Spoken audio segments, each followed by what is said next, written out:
ինքը եղել է այգում, խնձորի ծառի տակ, խնձորը ընկել է գլխին։ Այդ դադարի ժամանակը իմ մոտ լինում է, երբ որ ես ճանապարհորդում եմ։ Հավաքում ես ճամփրուկներդ եւ գնում ես մի հեռավոր ուղությամբ։ Շատ հետաքրքիր է ինձ Ավստրալիան, Սինգապուրը։ Գնում ես ու քո ամբողջ հոգեվոր աշխարհը փոխվում է։ Շատ հաճախ մեր հոգին ոնց որ լինի աղբաման։ Հոգու մասին ոչ մեկ չգիտես ինչու չի մտածում։ Այն ինչ որ դու նկատեցիր, դա պարադոքս է։ Եթե դու ուզում ես ինչ որ բան անել, ուրեմն քո մեջ սեր կա դեպի այդ գործողությունը կամ դեպի այդ մարդը, աշխատանքը։ Էմոցիաները հենց նենց չեն առաջանում։ Առաջանում են, որպես մենք գործողություն անենք։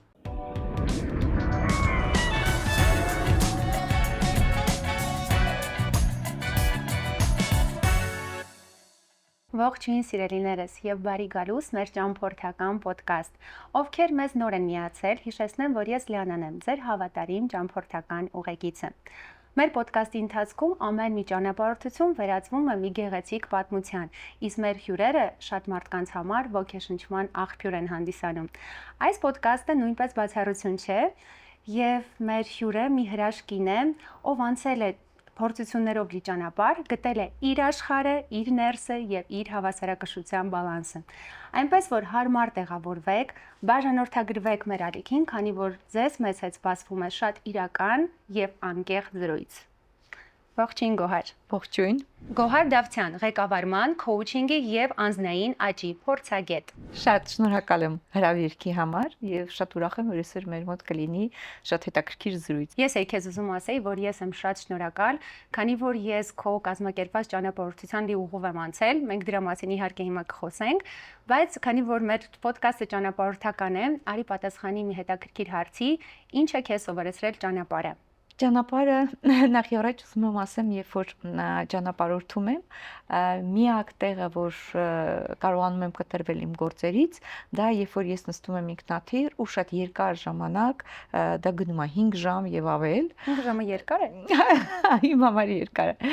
Այսինքն թե եթե Ամերիկա բնականաբար ավելի շատ, եւ այդ ժամանակ շատ հետաքրքիր մի բան է կատարվում, երբ որ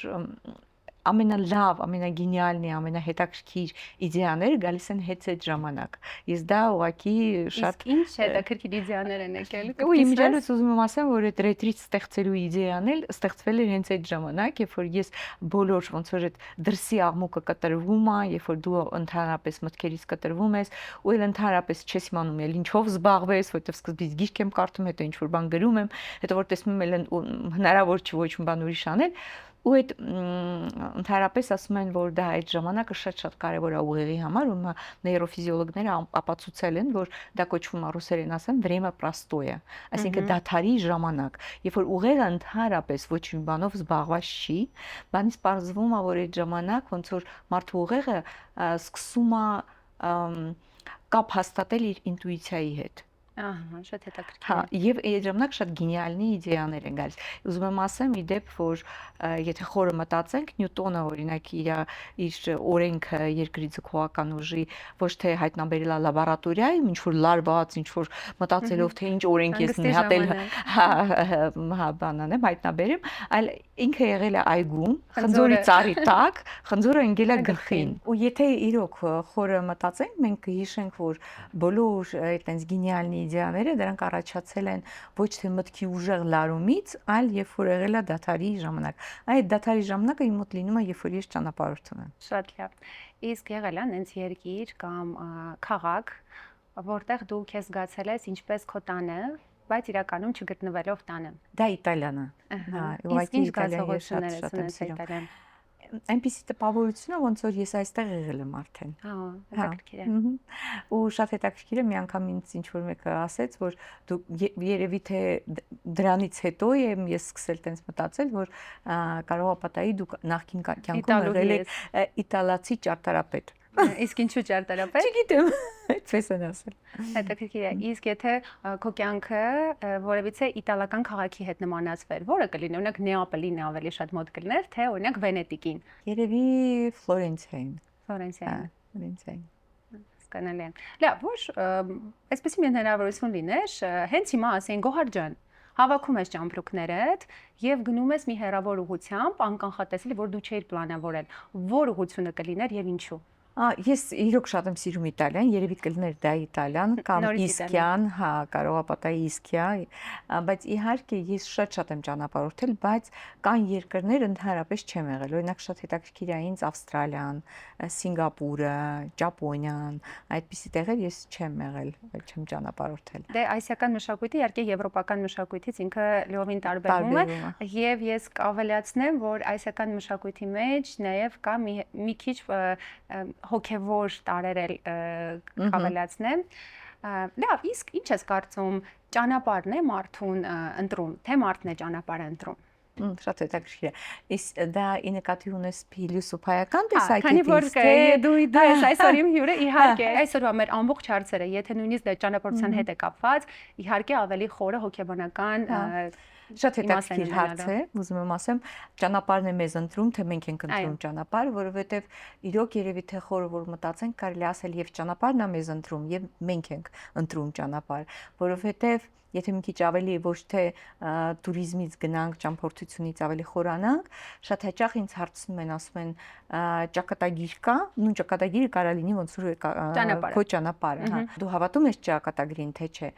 Ես ասում եմ, պատասխանում եմ եւ ոչ եւ այո, ինչու համար, որովհետեւ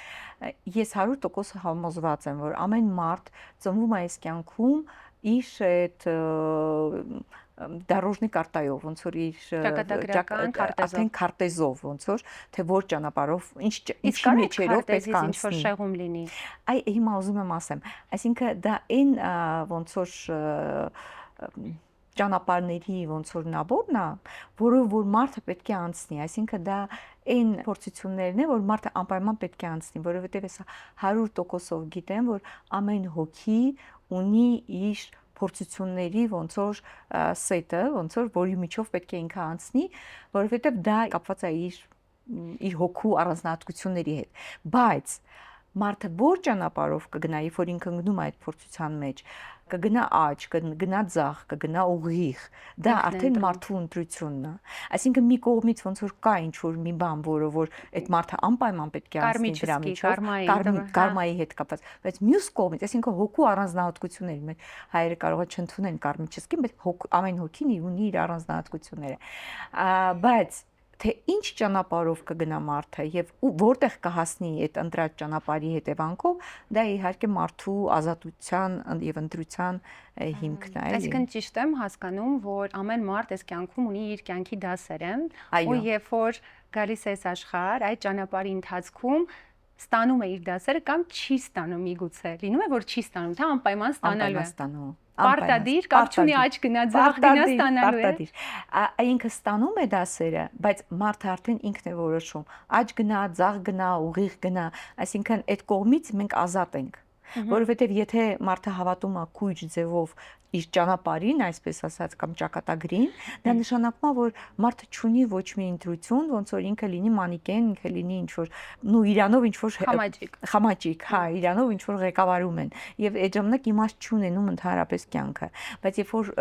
ուրիշ ձև ես դու նայում, որ դա դասն է քո, բայց միևնույն ժամանակ դու ունես ընտրության իրավունք, այդ ժամանակ իհարկե մարդու ամբողջ կյանքը լինում է ոնց որ ինչ որ հետաքրքիր եւ իմաստով լցված։ Շատ է, մենք այս թեմայով մի փոքր հետո ավելի մանրամասը կխոսենք, իսկ եղել է այս ճանապարհորդություն, որը որ մարդու հենց տրանսֆորմացիա, եթե լինի տենց ուղղություն, որտեղ դու գնում ես ու քո ամբողջ հոգևոր աշխարհը փոխվում է, որ ուղղությունը դա կընդգծես, օրինակ Հնդկաստանը, գիտեմ որ եղել ես Հնդկաստանում, պատմել ես որ եղել ես Հնդկաստանում, այդտեղ ինչ որ մի բան դու գտել ես, թե կորցրել ես, պատմես մի քիչ Հնդկաստանի փորձառության մասին։ Պատմեմ, որովհետև իրոք երևի թե բոլոր ճանապարհորդություններից չի ասի ամենալավը, բայց ամենա երևի շատ դաս տվողը այդ Հնդկաստանն էր, որովհետև ես երբ որ աշխատում էի միջազգային կազմակերպությունում որպես top manager, ես ինքս ոնց որ այդ էմոցիոնալ այրման էի հասնում շատ ժամանակ եւ ման էի գալիս ինչ որ որտեղ կարող եմ գնալ, որտեղ որ ես ինքս իմ հետ առանձնանամ եւ հիմնականում բոլորը խորհուրդ էին տալիս որ դա Հնդկաստանն է։ Ճիշտը որ ասեմ, ես 2 անգամ եղել եմ Հնդկաստանում, 3 անգամ եղել Հնդկաստանում, բայց չէի ասի, որ ես հոգևոր եմ գտել այնտեղ, որտեղ շատերը գտնում են հոգևոր, ես էլ դրա հետևից գնացի, բայց այդ անտիսանիտարիան, այդ վիճակները, չնայած ես ապրում էի 5 աստղանոց հյուրանոցում, բայց ոտքը դուրս ես դնում ոնց որ այդ հյուրանոցից ու տեսնում ես կյանքը ահավոր ձևով ու ընկնում ես դեպրեսիայի մեջ, որ ոնց կարելի է ընդհանրապես սենց ապրել, եւ դա ինձ չտվեց այդ հոգևորը ու ես չլցվեցի այդ հոգևորով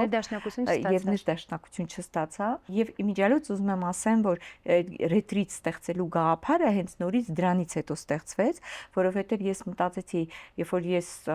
եղա այդ Արագածոտնի մարզում այդ դեղեր եկեղեցի ու եկեղեցու մոտ մենք տուն էինք կառուցել ես առավոտյան դուրս եկա սուրճ խմելու ու նայեցի Արարատ սարը մյուս կողմից էլ 13-րդ դարի Մարիամ Աստվածածնի եկեղեցին ես մտածեցի ես ինքս ման եմ գալիս ինչ որ ուժի տեղ որտեղ ես կարող եմ գտնել այդ ուժը եւ այլն բայց այս տեղը իրոք դա ուժի տեղ է որովհետեւ եւ կուլտուրան է նորմալ եւ ուտելիքն է նորմալ եւ ես մտածեցի իսկ ինչու ես չեմ ստեղծում իմ նման մարդկանց համար որոնք որ արդեն հոգնել են մեգապոլիսից հոգնել են այդ վասկից ստեղծել մի տեղ որտեղ իրանք կարող են գտնել իրենց ներքին ուժը, կարող են լսել իրենց ներքին ձայնը եւ այդ տեղից հետո ես ոնց որ հասկացա որ Հայաստանում կարելի է ստեղծել այդ ռետրիտ ցենտրը։ Ես ասեմ որ ես ինքս անձամբ մասնակցել եմ քո ռետրիտային ծրագրին, մի քիչ բացենք փակագծերը եւ իմ ու Գոհարի ծանոթացման այսպես ասած հիշենք, հա, ոնց ենք իրար ծանոթացել 2024 թվականը իմ անձնական աճի, իմ հոգեվոր աճի համար բեկումնային էր եւ այդ բեկումնային կետում ես քեզ հանդիպեցի Գիշես աշնաններ ու մենք մի քանի անգամ խոսեցինք թե ինչու են ինչ որ իրավիճակներ կատարվում մեր կյանքում եւ դու ասեցիր ամռանը լինելու է իմ ռետրիտային ծրագիրը ու ոնց որ ես մեծ սիրով սպասում էի իհարկե ինչ որ ես ստացա իմ ակնկալածից ավելին էր շնորհակալ եմ քեզ դրա համար քանի որ մենք հաճախ ապրում ենք ես ինքս ինձ համար կարող եմ ասել որ ապրում եմ մի աշխարհում ապրել եմ որտեղ ես փորձել եմ անել մաքսիմալ լավը չեմ ասում հիմա տենց չի բայց ես հասկացա որ այդ մաքսիմալ լավի մեջ ես պետք է ընտրեմ ինձ մնամ իմ արժեքներին իմ սկզբունքներին ու եսին չդավաճանող տեսակ իսկ շատ հաճախ ուղղակի փորձելով իդեալական ամեն ինչ դարձնել ու իդեալական դիմակ գրել, ես այդ շատ հանգիստ է դիմակը հասկացա, որ պետք է հանել եւ լինել այն ինչ որ կա, երբ որ ու եթե մարդիկ քեզ չընդունեն ոնց որ դու կաս, դա արդեն իրենց մասին է, քո մասին չէ, իսկ դու ավելի հանգիստ ես լինում։ Իրականում ինձ շատ է օգնել եւ միշտ ասում եմ որ ցանկացած մարդ այդ ճանապարհով պետք է անցնի, բայց ասեմ որ ամենադժվարը հենց այդ ցավն է հասկանալու որ խնդիրը քո մեջ է քանի որ դու շատ հաճախ խնդիրը տեսնում ես ուրիշների մեջ թե աշխատանքում հա երբ որ ինչ որ իրավիճակներ լինում կամ ճանապարհորդության ընթացքում կոնֆլիկտների ես հանգում կամ անձնական հարաբերությունների մեջ ասում ես իմ մոտ ամեն ինչ լավ է խնդիրը այդ մարդու մեջ է իսկ հիմա ճիշտ է կյանքը ավելի ինչ որ չափով դժվարանում է բայց դու հասկանում ես որ ցանկացած հարց ու ցանկացած խնդիր քո մեջ է մի փոքր կպատմես ոնց է մարդկանց մոտ այդ տրանսֆորմացիան տեղի ունենում դու ոնց ես ոնց որ ինձ այսպեսի անկեղծության մղում Ну, նախ եւ առաջ ուզում եմ շնորհակալ լինեմ իրոք այդ խոսքերի համար, իմ համար ոնց որ ամենամեծ հաջողության գրավականը հենց դա է, երբ որ մարդիկ ինձ ասում են, որ սկսվել են այդ փոփոխությունները, զգում եմ թեթևություն, ապրում եմ իմ կյանքը լրիվ ուրիշ ձև, ուզում եմ ասեմ, որ ընդհանրապես մեր հայերի մեջ շատ է, թե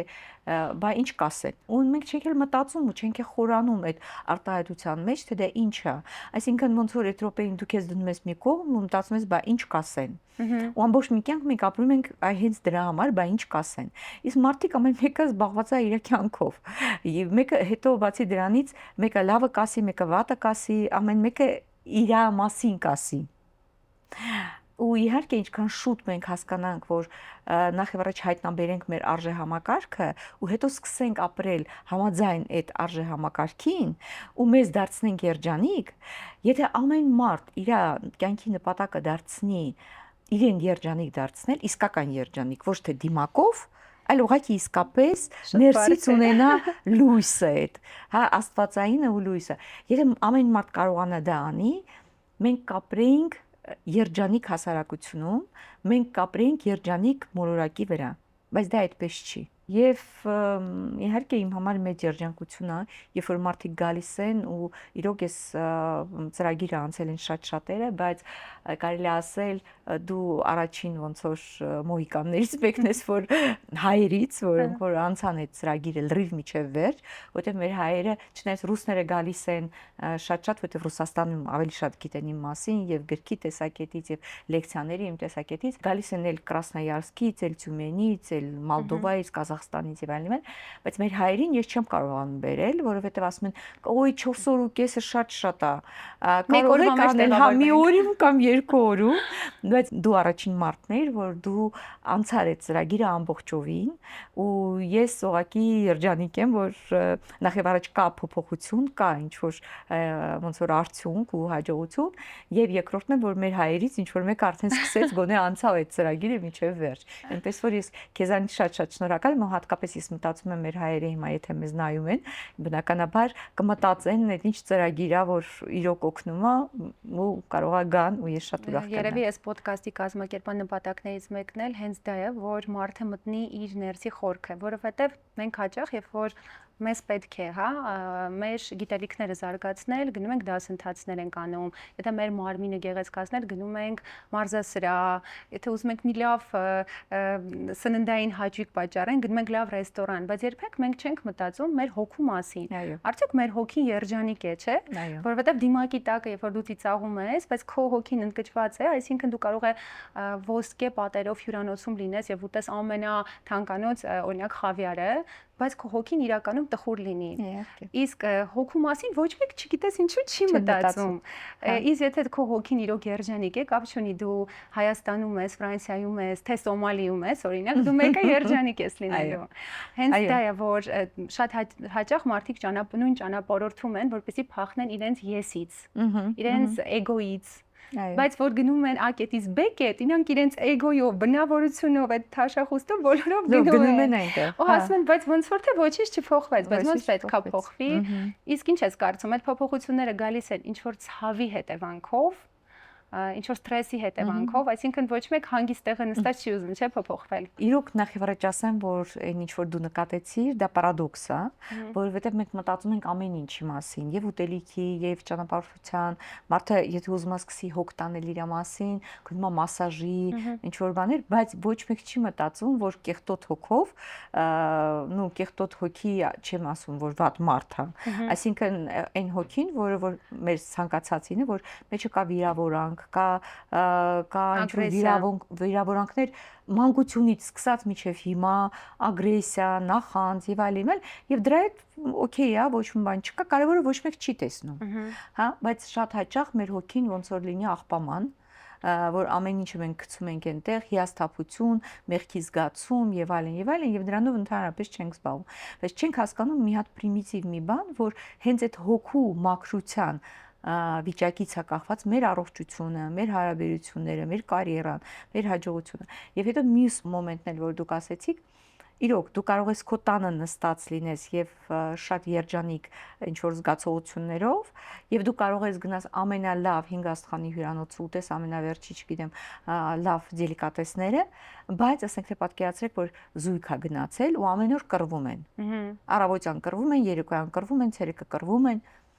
Այդ ժամանակ հասկանում ես, որ ընդհանրապես իմաստը չկա այդ գեղեցկության, այդ հարստության եւ այդ դելիկատեսների, որովհետեւ մարդու հոգու մեջ ինչա կատարվում, դա շատ ավելի կարեւոր է։ Եվ մենք շատ հաճախ ինչու՞մն է մեր ոնց որ ասած ծուղակը։ Մենք մտածում ենք, երբ որ լինենք հարուստ, երբ որ լինենք այդ ամեն ինչ ունենանք, բնականաբար կլինենք երջանիկ, բայց դա այդպես չի։ Դա այդպես չի։ Դա այդն է, որ երբ որ ես այստեղ Հայաստանում կորցնելով ամեն ինչը կորցնելով ու հայտնվելով փողոցում երեխաների հետ, երբ որ մենք տեղափոխվեցինք Մոսկվա եւ ես կամաց գնացի առաջ, կրթությունները ստացա, լրացուցիչ, պաշտոն ստացա եւ այլն, ես մտածում եի, այ հիմա, երբ որ ես արդեն կառնեմ ապարտամենտներ, կվարտիրաներ, թանկանոց ավտոներ, ու ես կդառնամ երջանիկ։ Ու ես հասկանում եմ, որ չէ։ Ինչքան ես ուզում եմ բռնեմ երջանկությունը, այնքան ինքը ինձանից փախնում է։ Ու ես հասկանում եմ, որ իրոք մարդը չի հասկանում մի հատ շատ պրիմիտիվ մի բան։ Մարդը կազմված չի միայն մարմնից։ Մարմինի պահանջմունքները դա իր անվտանգությունն է, ուտելն է, խմելն է եւ այլն եւ այլն։ Բայց բացի մարմնից մարդը ունի հոգի, մարդը ունի խելք, ուղեղ եւ մարդը ունի ոգի։ Ու այդ ամեն մի մասը իր պահանջմունքներն ունեն։ Եվ եթե մենք չենք բավարարում բոլոր մեր մասերի պահանջմունքները, մարդը չի կարող լինել երջանիկ եւ չի կարող լինել տոնուսի մեջ։ Միայն երբ որ դու հասկանում ես, թե քո ուղեղը քեզանից ինչ է ուզում, քո հոգին քեզանից ինչ է ուզում, քո ոգին ինչ է ուզում եւ մարմինդ ինչ է ուզում, եւ բոլորը պահանջմունքները կատարում ես, այն ժամանակ դու կարող ես լինել հանգիստ, ոնց որ ամբողջական ու ավելի շատ գարմոնիայի մեջ։ Ուղղակի դու ինձ հետ համաձայն կլինես, որ շատ քիչ մարդկանց է այդ ներդաշնակությունը ու այդ հավասարակշռությունը տրված, քանի որ մի բանը պակասում է միշտ, հա, մեծամասնությունը, դա process է։ Դու կարող ես պատահի մի բանը ոնց որ մի քիչ բարձրացնես, հետո մյուսը ընկնի, բայց դու եթե մենակ այն բանը, որ դու գիտակցում ես, որ դու միայն մարմին չես, այսինքն դու միայն չպետք է մտածես, որ լավ պիտի ուտես, խմես, ինչ որ տներ ունենաս, ավտոներ ունենաս եւ դրանով երջանիկ լինես, որ գոնե հասկանաս, որ կա ուրիշ բաներ, մենք մենակ մարմին չենք։ Արդեն դա քեզ տալիս է հնարավորություն, որ все-таки դու ավելի մեծ նայես, ավելի լայն ոնց որ նայես էլի ու հասկանաս։ Նույնը ես կավելացնեի բիզնեսի աշխարհում, եթե նախկինում բիզնեսմեններին չափում էին իրենց հաջողությունով, իրենց գումարով, իրենց ինտելեկտուալ գիտելիքներով, հիմա ես կարծում ավելի հոգևոր արժեքներն է կարևոր, իսկ ինչ ես Գոհար դու կարծում, կարա մարդ ունենա այս դարաշրջանի մասին է խոսքը, շատ հզոր բիզնես առանց հոգևոր հասունության, հնարավոր է տենց բան։ Էլի շատ հոյակապ հարց է, որովհետև հիմա դու բոլորը ասում են դրա մասին, խոսում են, որ մոլորակը փոխում է իր էներգետիկ վիբրացիա։ Ու ասում են, որ ոնց որ նյութական այդ դարաշրջանը, մատերիալիզմը վերջանում է, ու սկսում է լրիվ նորը։ Ու իրոք ես ուզում եմ ասեմ, որ քանի որ ես շատ եմ շփվում ձեռներից մարդկանց հետ եւ ձեռներից կանանց հետ, ուզում եմ ասել, որ իրոք դա արդեն զգացվում է, որովհետեւ հիմա ասում են, որ կլինեն հաջողակ այն ձեռներից մարդիկ, այն բիզնեսմենները, որոնք ոչ թե դնում են հիմքում միայն նյութականը ապահովելու հարցը, այլ հասկանում են, թե ես ինչ եմ ուզում անել մարդկանց համար։ Ինչ եմ ես ուզում տալ։ Ինչ եմ ուզում տալ, որովհետև ցանկացած աշխատանքի մեջ կա ծառայության էլեմենտ։ Եվ վարսավիրը կարա ծառայի գեղեցկություն անելով, ուսուցիչը կարա ծառայի, դու ես ծառայում, ես եմ ծառայում, այսինքն, բայց ծառայությունը կարելի է անել, որ ես մենակ փող եմ ուզում ստանամ, ինձ հետաքրքիր չի ձեր, ես կարևոր տեսնեմ, որ իմ գումարը գա։ Եվ կարա ծառայությունը լինի, որ իրոք սրտանց ես ուզում եմ, որ ձեզ լավ լինի։ Տարբերությունը շատ մեծ է։ Այ եթե այդ բանը չհասկանան, իրոք դու ճիշտ ես, որ այդ բիզնեսը էլ հաջողակ չի լինի, որտեղ ասում են, որ փոխվել է երկիր մոլորակի ոնց որ վիբրացիան։ Այ այն է պատճառը, որ բիզնեսը չի դնում դա ոնց որ հիմքը, որ ես ծառայելու համար եմ անում, ես մարդկանց օգնելու համար եմ անում։ Օրինակ ինչի համար են մեր մոտ գենամոդիֆիցիրованные պրոդուկտներ, ասենք թե նայում ես, տեսնում ես այնց էտիկետկաները փոխում են այդ ժամկետային այդ էտիկետկաները եւ այնքան որ ծախեն, որ իրանց լավ լինի, դա կապ չունի, կարող է մեկը վերցնի առնի թունավորվի, իրան դա չի հետաքրքրում։ Վաճառքն է հետաքրքրում։ Ահա, վաճառքն է իրան հետաքրքրում։ Այդ այնց բիզնեսներ շատ կան դեռ որ, բայց ինձ թվում է, որ իրոք մենք գնում ենք դեպի նրան, որ ամեն ինչ փոխվում է։ Ես կարող եմ ավելացնել, որ իմ բիզնեսի հետ կապված եմ ես զգում փոփոխություն, միգուցե երբ որ ավելի երիտասարդ է, այդ նպատակասլացությունը ավելի կայանալու, ավելի նյութական է, հա, վաստակելու, իսկ հետո հասկացա, որ չէ, ամենակարևորը, որ դու արժեքներ ես դնում, իսկ արժեքը այն է, որ քո հաճախորդը իրականում ստանա այն դրական էմոցիաները, որի համար ինքը եկել է քեզ մոտ։ Այսինքն քո առաքելությունը ոչ թե փաթեթ վաճառելն է այս դեպքում, այլ իր ապահով ու լիարժեք հանգիստը կազմակերպել է իր էմոցիաների եւ իր ցանկությունների համաձայն։ Քանի որ բոլորս տարբեր ենք, մեր ցանկությունները լիովին կարան տարբեր են։ Ու ես որ պահից այդ առաքելությունը ворթեգրեցի, Գորջան հավատա ավելի գործեր էլ ավացան։ Իրականում հենց դա է։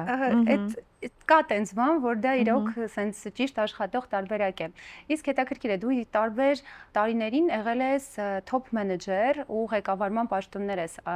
զբաղեցրել, իսկ հիմա այս դարաշրջանում առաջնորդը ինչ արժեքներ պետք է ունենա։ Նախ ուզում եմ ասեմ, որ սկսվել է նրանից, որ նյութական եղել է կարևոր, քեզ համար եմ ուզում ասեմ, դա նորմալ է, որովհետև մարդը միջև չբավարարի իր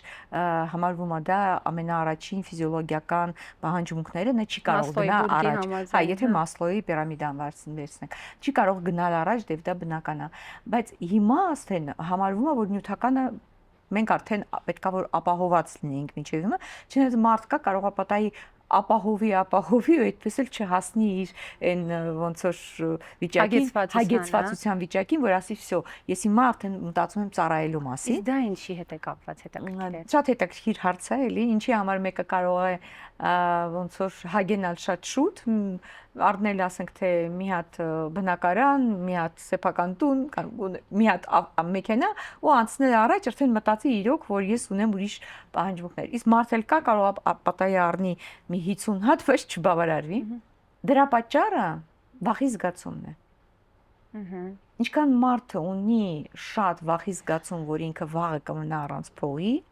այնքան ավելի շատ անում է իր ագահությունն ու ժլատությունը։ Ինչքան մարդը ունի քիչ այդ վախի զգացողությունը, իր մոտ շուտ է հագենում եւ նա կարողանում գնալ առաջ։ Այստեղից կարելի է ասել, երբ որ տեսնում ես ժլատ ագահ մարդու, որը որ չի կշտանում, նու դա իր մեծ խնդիրն է, կարելի է կարեկցել։ Ոչ թե քննադատել, այլ կարեկցել, որովհետեւ դու որ տեսար, հագեցար ու անցար առաջ, դու դրանից ավելի շատ ոնց որ բարիք ու բերք ես քաղում, քան թե այն մարդը, որ նստած մնաց այդ միայն նյութականի վրա, եւ դու ճիշտ ես ասում, երբ որ սկսում ես արդեն մտածել ծառայելու մասին, մեկ էլ տեսնում ես ինչ որ հրաշալի ձևով սկսում է քո գործերը ավելի լավանալ։ Դա այդպես է, իրոք դա այդպես աշխատում է, որովհետեւ Պաուլո Կոելյան ասել է, երբ որ մարդը ուզում է, ամբողջ աշխարհը իր հետ միասին ուզում է։ Այսինքն երբ որ դու ուզում ես, որ մարդկանց լավ լինի, ամբողջ աշխարհը քո հետ միասին ուզում է, այսինքն դա ինչ է նշանակում, որ քեզ հետ շատ հաճախորդներ են գալիս, իրար ասում են, պատմում են, այսինքն սկսում է այդ դրական էներգիան ուղղակի պատտվել եւ դա իրոք բերում է շատ լավ արդյունքների։ Եթե խորը մտածենք, ամեն ինչի հիմքը մեր էներգիան է։ Իսկ այդ հարցից պատասխանը, որ ինչ արժեքներ ունի հիմիկվա առաջնորդը եւ Եվս մի հարց էլ ավելացնեմ, որ ամբողջական պատասխանը լինի, ինչով է առաջնորդը իսկական, հա, լիդերը տարբերվում ուղղակի կառավարչից։ Ну, առաջին հարցին ասելով, իհարկե հիմիկվա լիդերը, առաջնորդը պետք է ունենա այն արժեքները, որը որ պահանջում է մեզանից հիմիկվա ժամանակահատվածը, այսպես ասած, ժամանակակից, դա պետք է ունենա շատ ճկունություն, որպեսզի արագ կարողանա ադապտացվի, որովհետև շատ արագ է փոխվում արտաքին աշխարհը, ինքը պետք է լինի ավելի շատ մարդկանց մասին մտածող, մարդակենտրոն, պետք է մտածի իր պերսոնալի մասին էլ, որովհետև իրանք էլ են մարդիկ, եթե իրանք լինեն երջանիկ, իրանք կլինեն ավելի արդյունավետ, իսկ եթե լինեն արդյունավետ, քո բիզնեսը կլինի հաջողակ, ոնց որ ամեն ինչը շատ շղթայական կապված է իրար հետ, եւ պետք է կարողանա ստեղծի վստահության մթնոլորտ։ Այդ է շատ կարևոր է։ Այսինքն ոչ թե կոնտրոլ լինի, որ ամեն քայլը դու հսկես, հա, այլ ավելի շատ լինի վստահության մթնոլորտ, որտեղ ամեն մարդ ոչ թե աշխատի, որ պետք է ինքը աշխատի, այլ ուզենա աշխատի։ Այդ տարբերությունը շատ մեծ է։ Այսինքն ամեն ինչի հիմքում սերն է ընկայստացվում, այսինքն եթե դու ուզում ես ինչ-որ բան անել, ուրեմն քո մեջ սեր կա դեպի այդ գործողությունը կամ դեպի այդ մարդը, աշխատանքը։ Մենք ոնց պատտվում ենք, վերադառնում ենք դրա հիմնական մոտիվացիային։ Հա, սիրո թեմային։ Ես գիտեմ, որ դու երկու գիրք ես գրել, առաջին մասին ես ինքս կարդացել եմ, ծանոթացել եմ, մեկը «Տոչկա բալանսը» կամ հավասարության բալանս եւ երկրորդը «Գոծպուստիա» 1 տարի անց։ Մի փոքր կպատմես, ոնց առաջացավ միտքը գիրք գրելու, քո մոտ ինչ փուլ էր, պայքարի, հանգստի, վերադարձի, ինչ հոգեվիճակ էր, հա, որ որոշեցիր գիրք գրել։ ես ուզում եմ ասեմ, որ նորից այս պատմությունը, որ հիմա կպատմեմ, նորից դա ապացուցում այն մասին, որ երբ որ դու մի բան ուզում ես, ամեն ինչ է այնպես դասավորվում, ոնց որ puzzle-ի նման, որպեսզի այդ կատարվի։ Ճակատագրական քարտեզը։ Այդ ճակատագրական քարտեզը, որովհետև իմ համար շատ կարևոր էր կիսվել այն ինչ որ ես ունեմ, ես ուզում եի մարդկանց ասեի, որ կան sense գաղտնիքներ, իմացեք, որպեսզի եւ այլ։ Եվ ես կարդում էի լեկցիաներ տարբեր ուսումնական հաստատություններում, Վիշե շկոլա էկոնոմիկա, Միրբիս եւ այլն։ Եվ եղավ մի ժամանակ, ոնց որ իմ լսողները, ունկնդիրները, աուդիտորիայում ընկել էին իմ հետևից։ Այսինքն ամեն անգամ, երբ որ լեկցիան վերջանում էր, ինձ գալիս էին ասում են, իսկ որտեղ կարող ենք կարդալ այն մատերիալը, որ նյութը, որ դուք ասեցիք։ Ես հիմնվելով այն գրքերը, որ ինձ են ոգևորել, Վիկտոր Ֆրանկլ, Գերման Գեսե, Ստիվեն Կովի, ասում էի գնացեք կարդացեք դա, այնտեղ կա։ Ու մարդիկ հետ էին դառնում, շատ հիասթափված ինձանից եւ շատ ջղայնացած իմ վրա։ Չէին գտնում, որ չէին գտնում, ասում դուք գիտեք, ասում դուք մենք առանք բոլոր այդ գրքերը, բայց այնտեղ չկա այն ինչ որ դուք եք ասում։ Ու դա շարունակվում էր ուղիղ երևի թե ասեմ 3-4 ամիս։ Ամեն անգամ լեկցիայից հետո ինձ պրոստը սկսում էին քարկոծել, թե ուրա նյութը։ Ու ես շատ ուժեղ տենց արդեն ոնց որ ես ինքս էլ հիասթափված, որովհետև նախ առաջ ես հասկանում եմ, որ իմ առաջին բոլոր կրթությունները, առաջին կրթությունները եւ միջնակարգ դպրոցը եւ բժշկական ինստիտուտը եղել է հայերեն լեզվով, ու ես հասկանում եմ, որ ես խոսում եմ հիմա արդեն ռուսերեն եմ լեկցիա կարդում,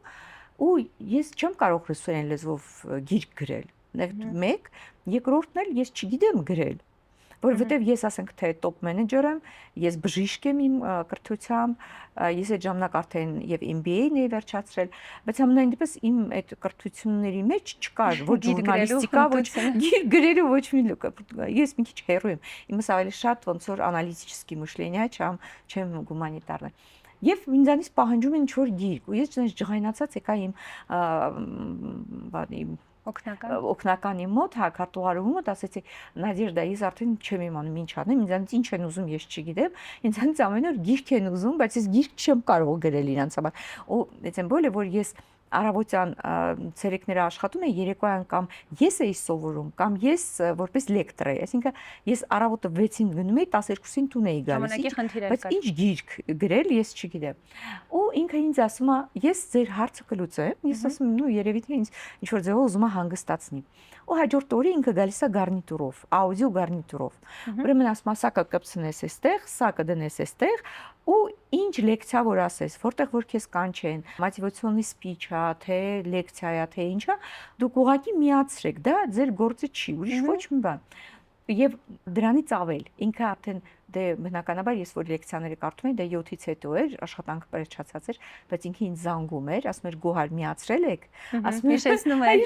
ասում էր չէ միացրեց, մենք հենց հիմա միացրեք։ Ու տենց մի տարվա մեջ ինքը ինձ անդադ ոնց որ սկրինինգ արեց, որ ես միացնեմ ամենտեղ որտեղ կամ, եւ որպես արդյունք ես ունեցա հսկայական ոնց որ նյութ, այն ինչի մասին ես ասում եմ։ Հետո ինքը վերցրեց մի հատ ուսանողուհի, որը այդ ամեն ինչը սցենոգրաֆիա արեց, այսինքն դարձրեց տեքստ։ Ու ես նույնիսկ ուրախացել եմ, ասում եմ, վայ, ինչ լավ է, իմ գիրքը արդեն պատրաստ է։ Բայց երբ որ մի օրերից մի օր ես բացեցի, որ նայեմ, տեսնեմ, թե այդ գիրքս ոնց է, ես պրոստը զարհուրեցի, որովհետև այնտեղ գմ աուդիտորիան ծիծաղում է, չգիտեմ ինչ, այսինքն ու հետո բանավոր այն ինչ որ լսել էր բնականաբար, ու հետո բանավոր ոնց որ խոսքը գրավորից լրիվ տարբերվում է, դու չես կարող ոնց որ ինչ որ խոսում ես, այն էլ գրես, լրիվ պետքա տարբեր լինի, ու ես նորից հիասթափություն ապրեցի, ու ասեցի, վայ, գիրքը все-таки չեղավ։ Եվ հաջորդ ոնց որ նվերը ինձ էլի մոլորակի կողմից, Սիլենայի կողմից, դա այն էր, որ ճանապարհորդության ժամանակ, երբ որ ես Ֆրանկֆուրտից կամ իմ կոմանդիրովկայից ծնում էի Մոսկվա, իմ կողքը հայտնվեց իմ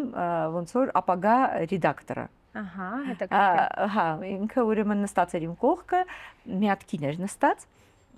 գլխին քաշել էր գլխարկ, հենց տպավորություն, որ ուզում էր ասել ինձ մի անհանգստացրեք, հա, ես էլ ոնց որ իմ համար նստած էի իմ այդ ցիֆրաներից, в общем, այդ հաշվարկային, հաշվարկային եւ այդ դրա մեջ էի, ու վերջում արդեն ինքնաթիռը գնում է, որ նստում է, արդեն Մեկ էլ սկսեցինք խոսել, ինքը խոսեց արվեստից, ես ասեցի ես նկարում եմ, սկսեցի ցույց տալ իմ նկարները, ինքն էլ ասեց ես գրում եմ, ու ասեց որ ես մեծ ժուրնալի գլխավոր ռեդակտոր էի, խմբագիր էի, բայց հիմա փակվել է այդ ժուրնալը, ու ես աշխատանք չունեմ։ Ու ես իրան պատմում եմ, ասում եմ, չէ, ոչ թե պատմում եմ, ես ասում եմ, ես որտեղ կարող եմ սովորել, որպեսզի սկսեմ գիրք գրել, ու ինքը ինձ ասում է շատ ոնց որ հիմնական ֆրազա, որը որ շատ կարևոր էր եւ ճակատագրային էր, ասում է, ձեզ պետք չի սովորել, ձեզ պետք է գտնել ձեր խմբագրին, որովհետեւ խմբագիրը գիտի ինչպես գիրք գրել, իսկ հեղինակը գիտի ինչի մասին է ուզում գրել։ Ձեզ պետք է ուղղակի հանդիպել։ Ու հետո նայից հետո ասեց ինձ իմիջիալուց իմ համարը վերցրեք, ուղղակի ուղարկեք։ Ես մի քանի ոնց որ բան ուղարկեցի, ինքը շատ գեղեցիկ խմբագրեր, շատ գեղեցիկ, բայց արդեն ամաչում է, որովհետև գումար չէր վերցնում։ Հետո օրերից մի օր ինքը զանգում է, ասում է, ես շատ եմ խնդրում, ուղարկեք ինձ ձեր նյութը, որովհետև ասում է, երբ որ ես խմբագրում եմ, ես ընդհանրապես ասում եմ անտիդեպրեսանտ եմ խմում, որովհետև լավ վիճակում չեմ, բայց երբ որ խմբագրում եմ ձեր նյութը, ես անտիդեպրեսանտ չեմ խմում։ Խնդրում եմ ձեր ուղարկեք ձեր գիրքը։ Ու այդպես ինձ մի տարի ոնց որ ինքը օգնեց լրիվ այդ ամեն ինչը գրեց։ Ու հետո վերջում էլի հերթական նվերը եղավ COVID-ը շատերի համար կարող է պատահի դա ինչ որ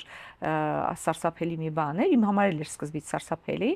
բայց երբ որ փակվեցին լրիվ ճանապարհները, իմ լոգոսում ծրագրերը փակվեցին, ես գումարները բոլորի հետ տվեցի ու մեզ ստացրեցին տունը, տրեյնինգ չեմ կարող անեմ, կոուչինգ չեմ կարող անեմ, լեկցիա չեմ կարող կարդալ, բայց էներգիա կա, ինչ որ բան ուզում ես անես, ու հանկարծ ես հիշեցի այդ մատերիալները, նորից նայեցի, հասկացա, որ դա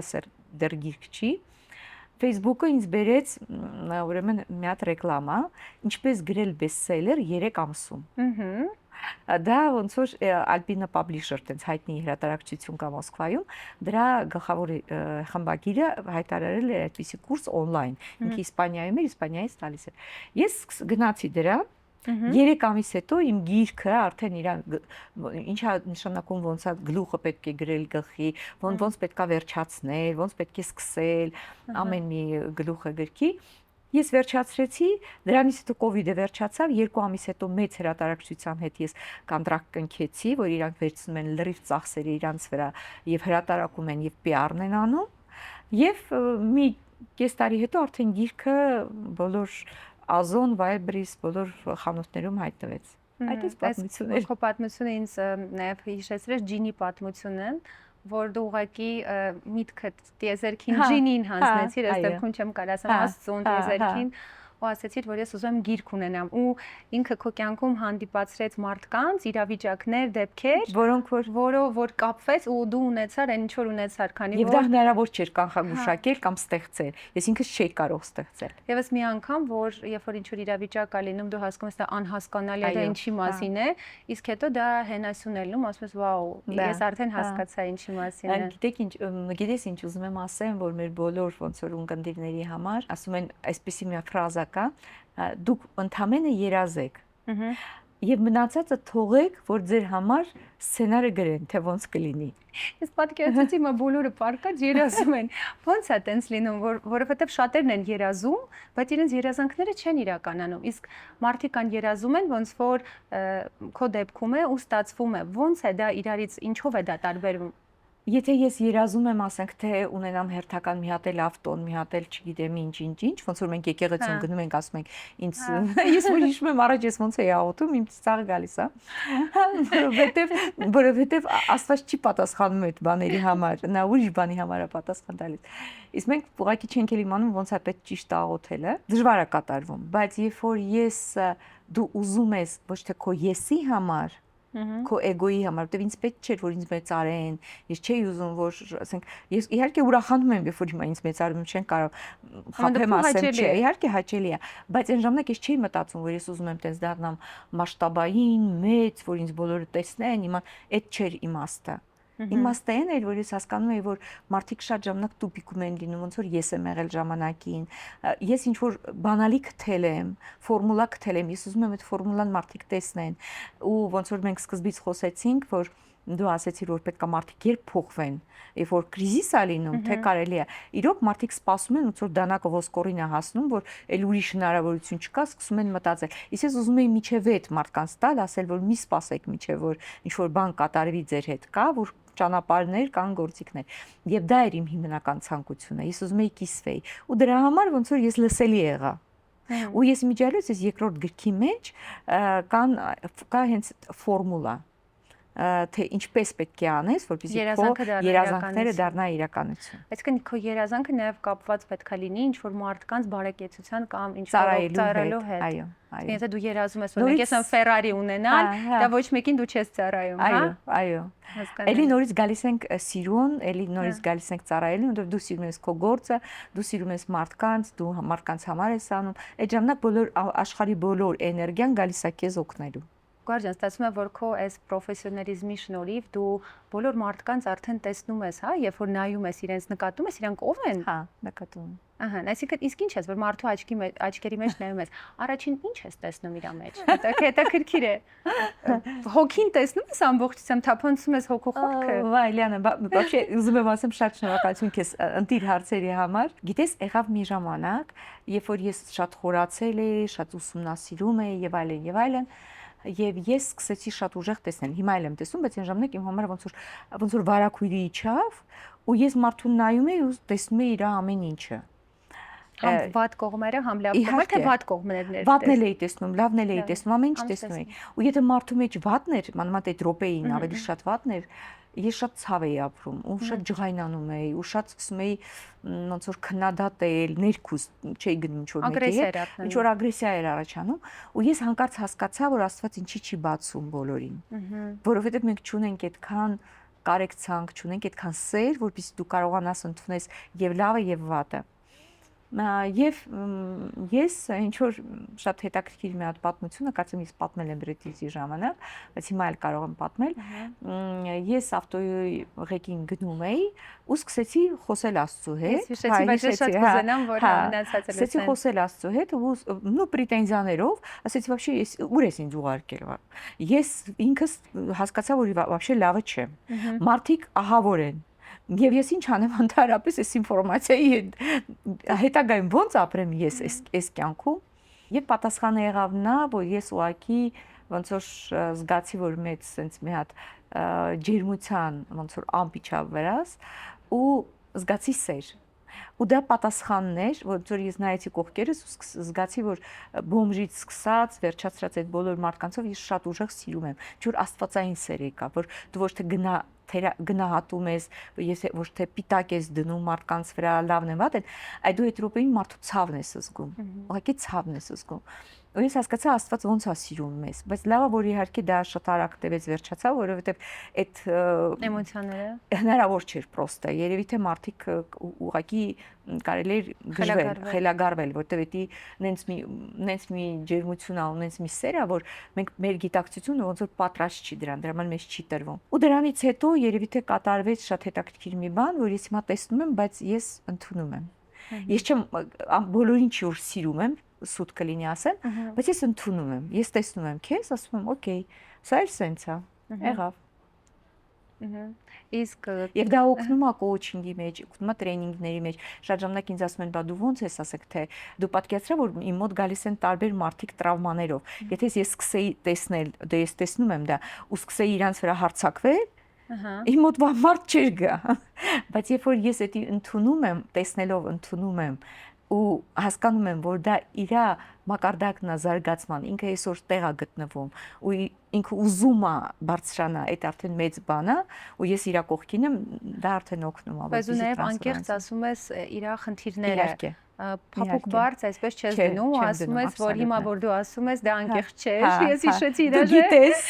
դու ես գիտեմ, որ ես sense փորձում էի արդարանալ, ասել, որ մասկան էի ուզում ասել, չէ, բայց ես հանուն ինչ չեմ անում։ Ես ասեցի Լիանա, արի մի հատ հասկանանք, դու ուզում ես որ քո կյանքում ինչ որ կարևոր իրավիճակներ փոխվեն, ես քեզ ինչի համար եմ այստեղ, հա։ Ահա։ Ու տեղից ես հասկացա, որ չէ, մի րոպե, ինչի համար եմ եթե ես դիմում, եթե ես իրականում փորձում եմ էլի ինձ պաշտպանել, բայց սա պաշտպանության մասին չի։ Այո։ Իսկ եղել է,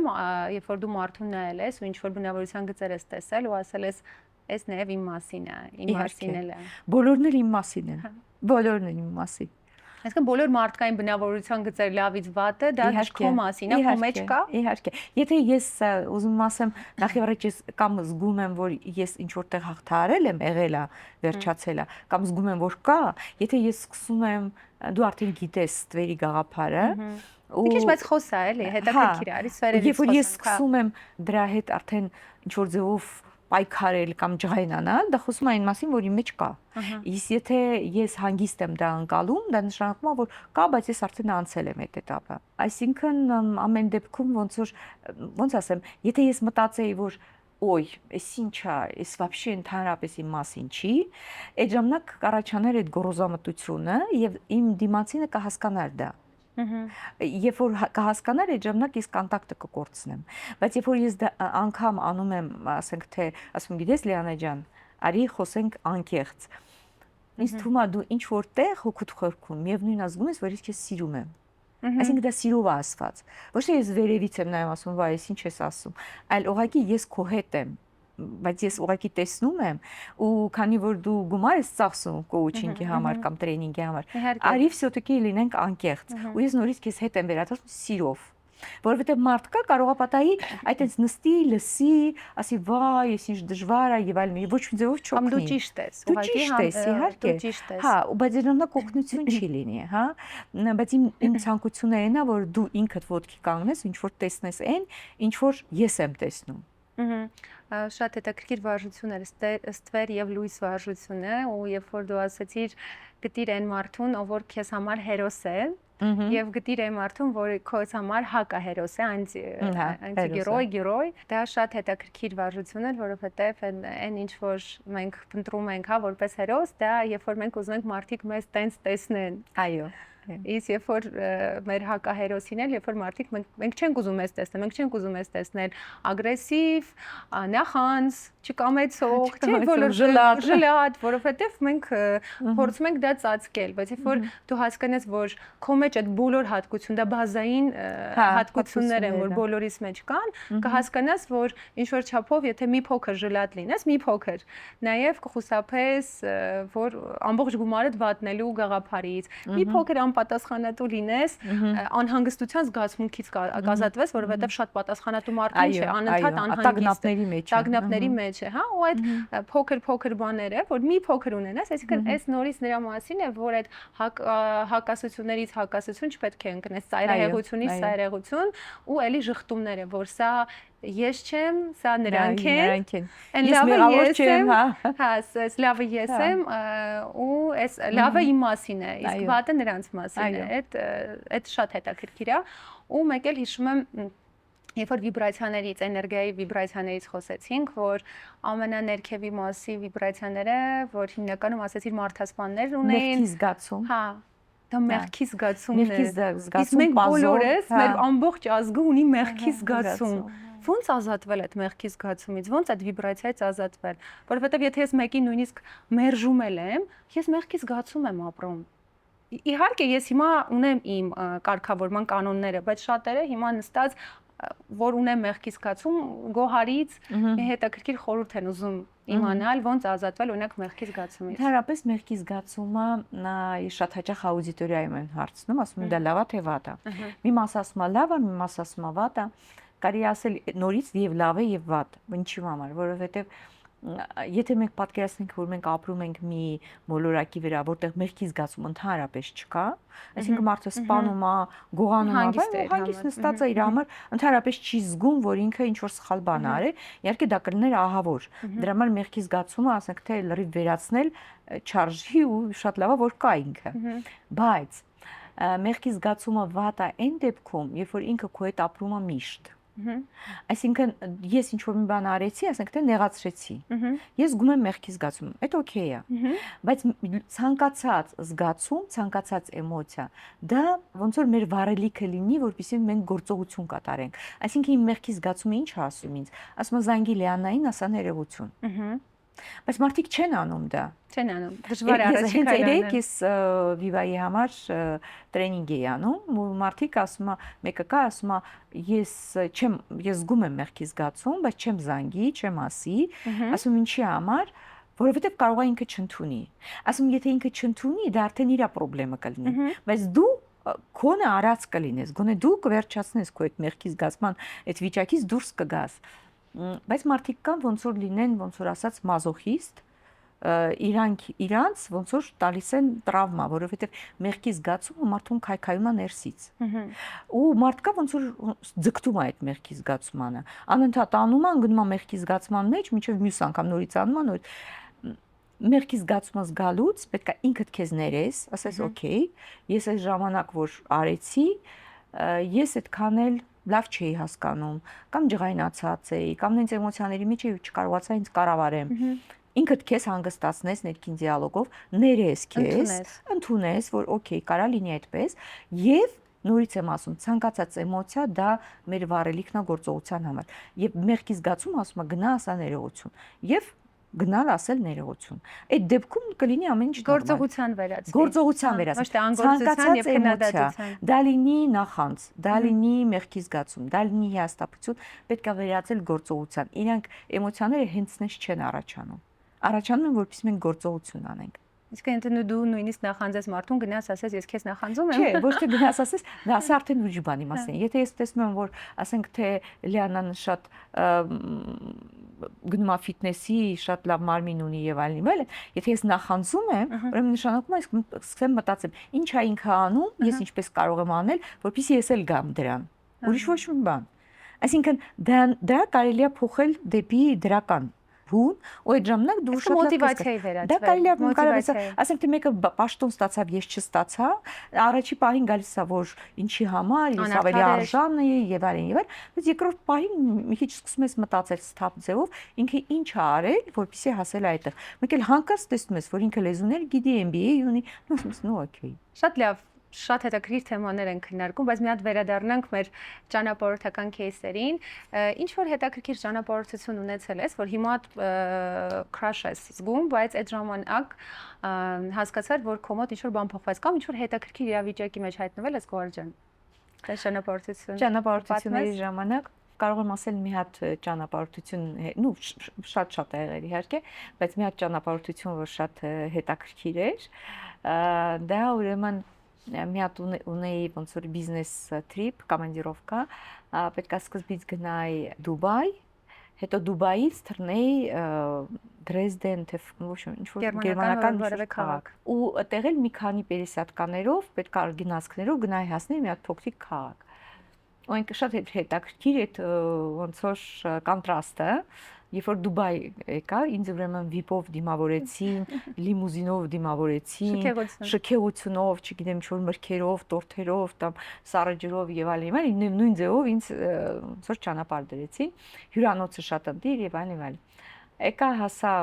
այդ Դրեզդեն, ինքնաթիռը մի քիչ ուշացել էր, գնացքը իմ գնացել էր։ Ու հաջորդ